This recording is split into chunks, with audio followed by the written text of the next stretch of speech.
Artificial Intelligence.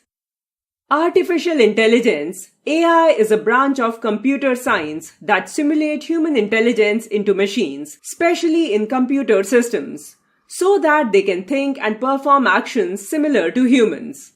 The main aim of AI is to develop machines with intelligence like humans and having qualities like perception, the acquisition of information and rules for using the information. Reasoning, using rules to reach the approximate or definite conclusions. And learning, self-corrections. The term artificial intelligence is made up of two words, artificial and intelligence. Artificial means human-made, and intelligence means ability to think and make decisions.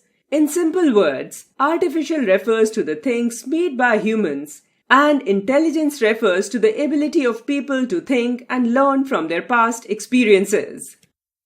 Artificial intelligence covers a wide range of systems and applications that have the ability to think and act like humans. It is used for creating machines with programmed algorithms, which can take decisions like humans do. AI has made a greater impact on humanity than any other innovation till date.